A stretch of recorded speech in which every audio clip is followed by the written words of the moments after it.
not accept what happened. I mean, do we have to wait till the hammer and sickle is on the American flag before we stand up to this guy? I think what we have are ignoramuses, billionaires, and a few generals. This is pretty frightful stuff. You have loads of people who have never been in government, who don't understand the difference between business and government. And we have a president-elect now who has basically matched some of these key talking points in Russian propaganda to undermine our system. We're talking about a candidate who's lost in a historic way in terms of the popular vote, but clearly won in the Electoral College. Is this something of a national emergency? Yeah, you call out the National Guard to surround the inauguration. It's unbelievable. All right, with us now to provide perspective, Ebony Williams and Trish Regan from the Fox Business Network. Changing my opinion on this. Used to bother me, Ebony, and I used to react to some of it. And now I think what has happened is these people are so overwrought that almost every fair-minded American doesn't listen to them anymore. It doesn't matter what they say about Trump.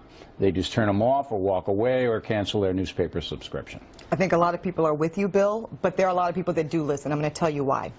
There are a lot of people in this country, Bill, who not only didn't vote for Donald Trump, but they feel that the media not doing what you just showed there and accepting the result of a Trump presidency are what they call legitimizing it. And they find that dangerous. They say that any time the media is willing to accept and move forward business as usual on the presidency of Donald Trump, they are complicit in the rhetoric that was displayed on the campaign trail. That's their position. Do you realize how insane that position is? An election.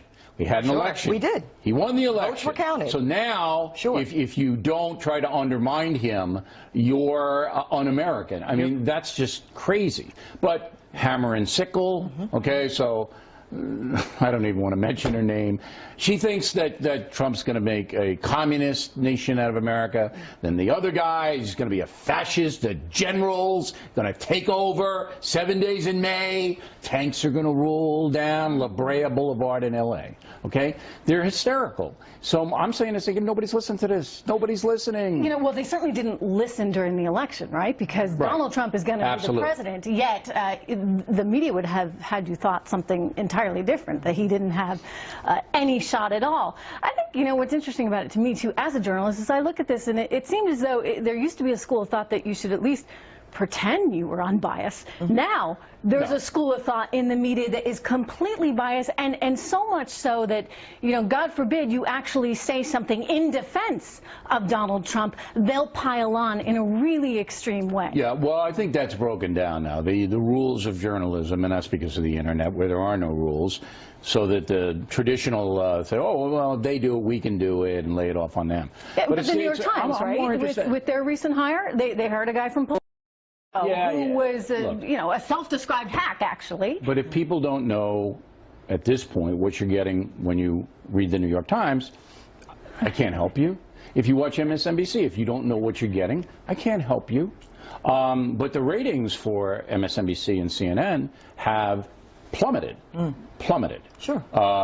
after the election, which again says to me, people, you know, they've had it. They'd rather watch the Andy Griffith Show. Opie, by the way, he's still 8. That was like 50 years ago, and he's still 8. It still looks good, Bill. Well, here's the thing, right? I think you guys are really kind of making an important point, which is I don't know that America, Bill, no longer can make the distinction between traditional objective news, the journalism that Trish is referring to, or opinion shows, right? So I don't have a problem with Joy on The View, Bill. Everybody knows the opinion She's paid to give her opinion, right, on The View, so that's okay.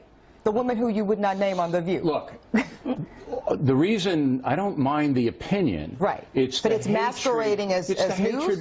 Look, am I going to watch the David Duke show? All right, on some kind of cable access? No, I'm not. Why? Because he's a hater. Some people would, but some people would watch that, Bill. I don't care about that. Absolutely, they would. I'm just talking about, but I wouldn't, and most people wouldn't, because he's a hater. What's the difference? Well, if you want a reinforcement of your point of view, Bill, people will watch it, absolutely. It's the hatred that I object to, not the point of view. All right, it's the hatred. I'm not going to watch it. I hear what you're saying. So you see that, you know, there are pockets of that on the right, for example, David Duke, and what you're equating that to basically is seeing some kind of similarity there on the left, that there are members of the left right now in the media that hate Donald Trump so much they want to see him fail, and they are doing everything to delegitimize legitimize Sure. him, and with the hope that somehow It's like he doesn't make it to the White House January 20th. It's like guerrilla warfare. It's like the Viet Cong, all right? And so now you have a guy who is elected president, and we're just going to attack, and in no rules. We're going to say anything. We're going to make stories up. But it's irresponsible. Yeah. It's I mean, I look at, Paul Krugman, for example, the economic columnist at the New York Times, who Why said would you the even market, read him? the market. I read it all. Bill. I like to know all of it that's out there. But in other words, he was saying the market's going to tank. It's never going to recover when Donald Trump, he was a little wrong about it, Trish. He was writing this the night of the election, and yet look at where we are, up more than 8%. But here's the thing, so that's wrong. What if there's a piece of media that speaks to the right and confirms that, a piece of media that speaks to the left and confirms that, and then in the middle is actual journalism, actual objective, fact-based journalism. It's almost disappearing. Would that satisfy you?